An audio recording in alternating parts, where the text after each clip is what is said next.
नमस्कार। आज हम प्रश्न उत्तर करने वाले हैं झारखंड बोर्ड क्लास 7 सिविक्स का। बुक का नाम है सामाजिक एवं राजनीतिक व्यवस्था भाग 2। अध्याय 7 है सामाजिक समस्याएं। तो आइए प्रश्न उत्तर शुरू करते हैं। आइए जानें। पहला प्रश्न है रिक्त स्थानों को भरिए। पहला प्रश्न होगा, जब हमारा अपना या नज़दीकी व्यक्ति छूता है तो अच्छी भावनाओं की अनुभूति होती है। तो आंसर होगा स्नेहपूर्वक। रिक्त स्थान में स्नेहपूर्वक भराएगा। इसके बाद दूसरा प्रश्न है, समाज में आए दिन डैश की समस्या के बारे में सुनते या पढ़ते हैं। तो आंसर होगा छेड़खानी और शोषण। दूसरा का आंसर होगा छेड़खानी और शोषण।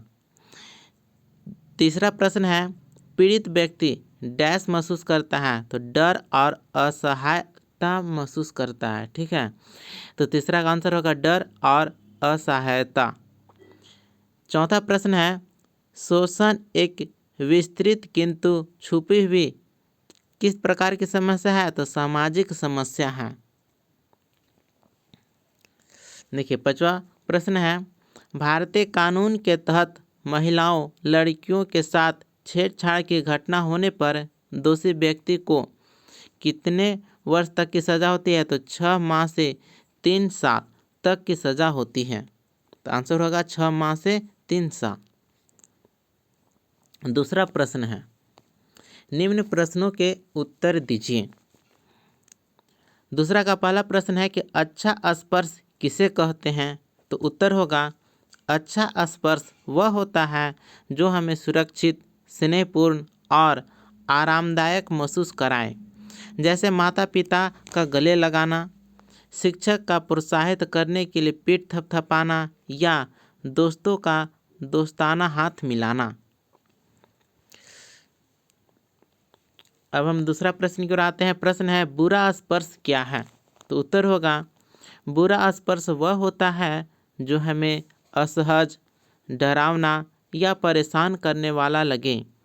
यदि कोई व्यक्ति हमारी अनुमति के बिना गलत इरादे से छुए तो वह बुरा स्पर्श कहलाता है।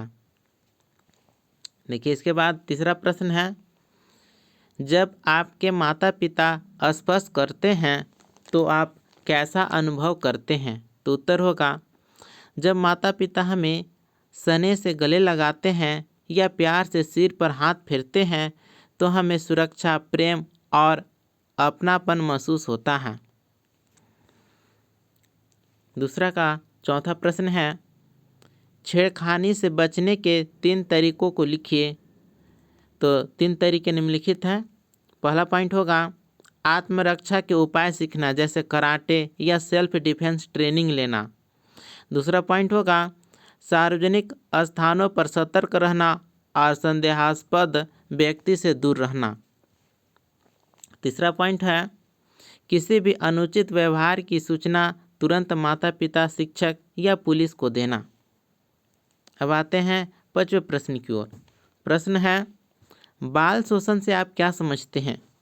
तो इस प्रश्न का उत्तर होगा बाल शोषण किसी भी प्रकार की शारीरिक, मानसिक या भावनात्मक प्रताड़ना को कहते हैं जिसमें बच्चों को डराया, धमकाया या उनका अनुचित तरीके से उपयोग किया जाता है। यह शोषण शारीरिक हिंसा, यौन शोषण, बाल श्रम या उपेक्षा के रूप में हो सकता है। अब आते हैं तीसरे प्रश्न की ओर। प्रश्न है, बाल शोषण सभ्य समाज के लिए एक कलंक है। इस कथन के पक्ष में तर्क दीजिए। तो उत्तर होगा हाँ, इस कथन से पूरी तरह सहमत हूँ, क्योंकि पहला पॉइंट होगा बच्चों का मानसिक विकास प्रभावित होता है। बाल शोषण का शिकार हुए बच्चे मानसिक तनाव, डर और आत्मविश्वास की कमी से ग्रसित हो सकते हैं। दूसरा पॉइंट है संविधान और नैतिकता के विरुद्ध है।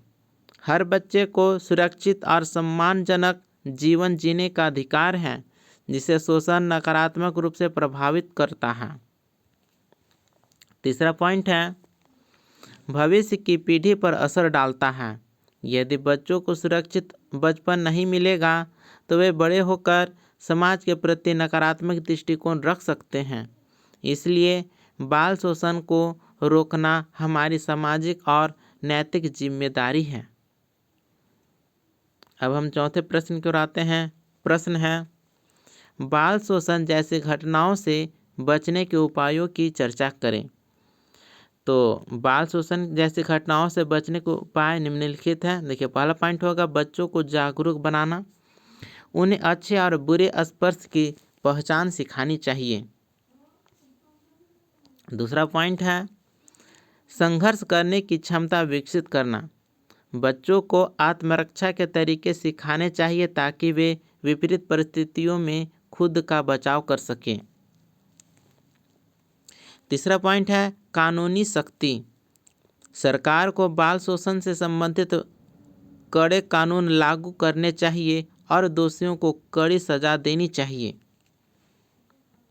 चौथा पॉइंट है परिवार और शिक्षकों की भूमिका, माता पिता और शिक्षक बच्चों से संवाद बनाए रखें और उनकी समस्याओं को गंभीरता से लें।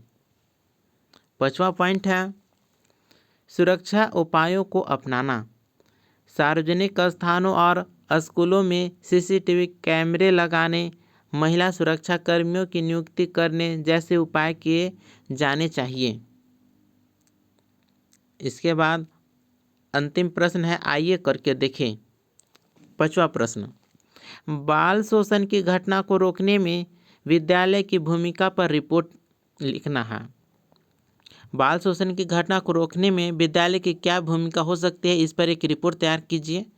तो आंसर है कि बाल शोषण की घटना को रोकने में विद्यालय की भूमिका पर रिपोर्ट इस प्रकार से लिख सकते हैं, जैसे शीर्षक ऊपर में लिखेंगे कि विद्यालय की भूमिका बाल शोषण रोकने में। उसके बाद है विद्यालय बालकों के चरित्र निर्माण और सुरक्षा का प्रमुख स्थान होता है। बाल शोषण जैसे घटनाओं को रोकने में विद्यालय निम्नलिखित तरीकों से योगदान दे सकता है। पहला पॉइंट होगा जागरूकता कार्यक्रम, विद्यालयों में नियमित रूप से बाल अधिकार, आत्मरक्षा और हेल्पलाइन नंबरों की जानकारी देने के लिए कार्यशालाएं आयोजित की जानी चाहिए। दूसरा पॉइंट है सुरक्षा उपाय, स्कूल परिसर में सीसीटीवी कैमरे लगाने, सुरक्षा कर्मियों की तैनाती करने और बाहरी व्यक्तियों की निगरानी बढ़ाने की आवश्यकता है। तीसरा पॉइंट होगा परामर्श सुविधाएं, विद्यालयों में बच्चों के लिए परामर्शदाता यानी काउंसलर उपलब्ध होने चाहिए ताकि वे अपनी समस्याओं को साझा कर सकें। चौथा पॉइंट है शिक्षकों की भूमिका, शिक्षकों को बच्चों के व्यवहार में अचानक आए बदलाव को समझने और उनके प्रति संवेदनशील रहने की आवश्यकता है। पांचवा पॉइंट होगा कानूनी जानकारी देना, बच्चों को गुड टच, बैड टच और बाल शोषण से संबंधित कानूनी अधिकारों के बारे में बताया जाना चाहिए। विद्यालय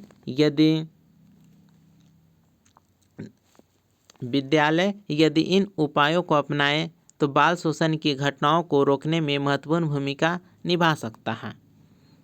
इस प्रकार से चैप्टर नंबर 7 सामाजिक समस्याएं का प्रश्न उत्तर यहीं पर कंप्लीट होता है। मिलते हैं अगले वीडियो में। धन्यवाद।